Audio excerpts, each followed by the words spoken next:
ጤና ይስጥልኝ ውድ የእንቆጳ ሚዲያ ቤተሰቦች፣ ዛሬ ስለ ዱባይ የዓለም አስገራሚ ከተማን እንመለከታለን። መልካም ቆይታ። በቆይታችሁ ሰብስክራይብ፣ ላይክ፣ ሼር በማድረግ ቪዲዮን ይጀምሩ። መልካም ቆይታ። ዛሬ የምናስቃኛችሁ በዓለም ዙሪያ ከተወደዱ ከተማ አንዱ የሆነው ዱባይ ውስጥ ይሆናል። መልካም ቆይታ። ዱባይ በአረብ ኤሚሬትስ ዩናይትድ አረብ ኤሚሬትስ ዩኤኢ ውስጥ ያለች ታላቅ ከተማ ናት። የአረብ ባህር ዳርቻ ላይ ይገኛል እና በዓለም አቀፍ ደረጃ በልዩ መስኮች በግንባታ እንዲሁም በኢኮኖሚ እድገት ታዋቂ ናት። ዱባይ ከተማ በደቡብ አረብ ባህር ዳርቻ ላይ ያለች በዓለም ዙሪያ በፍጥነት ያደገች ከተማ ናት። የአረብ ኤሚሬትስ ከተማ ስትሆን በዘመናዊ መልኩ በጣም ፈጣን እድገት ያስመዘገበች ከተማ 1833 ዓመተ ምህረት እንደ አውሮፓውያን አቆጣጠር በ1833 ከ185 ዓመታት በፊት የአልሙክተም ቤተሰብ ዱባይን አቋቋመ።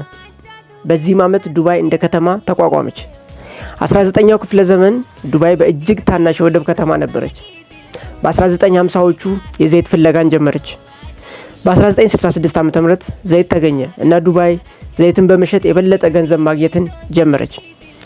1971 ዱባይ ከሌሎች 6 የኤሚሬትስ ጋር ተቀላቀለች፣ አንድ መንግስት ሆነች። እንዲሁም የዩናይትድ አረብ ኤሚሬትስ ዩኤኢ መጀመሪያ አባል መካከል እንደ አውሮፓውያን አቆጣጠር ማለት ነው ከ2000 እስከ 2025 ዱባይ የዓለም አቀፍ ከተማ ሆነች፣ ታዋቂ ከተማ ሆነች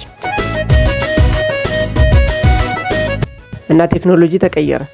በአንድ ጊዜ አስፈላጊ የንግድና ቱሪዝም መዳረሻ ቦታ ሆነች። እንግዲህ እስከ 2025 ድረስ ዱባይ የከተማ እድገት ታሪክ ወደ 9292 ዓመተ ምህረት ዱባይ በዓለም ውበትና በቱሪስት መስህቦቿ እንድትታወቅ ካደረጓቶች ውስጥ የታሪክ ቦታዎች ቡርጅ ከሊፋ የዓለም አቀፍ ከፍተኛ ህንጻ 828 ሜትር ርዝመት ያለው፣ ፓልም ጁሜራ በባህር ውስጥ በሰው ተፈጥሮና የዛፍ ቅርጽ ደሴት፣ ዱባይ ሞል የዓለም ከፍተኛውና ትልቁ የግብይት ማዕከል፣ ቡርጅ አል አረቢ እንደ በርካታ የኮንሰርት ተቋማት ከፍተኛና የባለ 5 ኮከብ ሆቴሎች መዝናኛ፣ ዱባይ ፋውንቴን እንዲሁም ዱባይ ፍሬም የከተማዋ የድሮና ዘመናዊ ክፍል የሚያሳይ ታላቅ መዋቅር።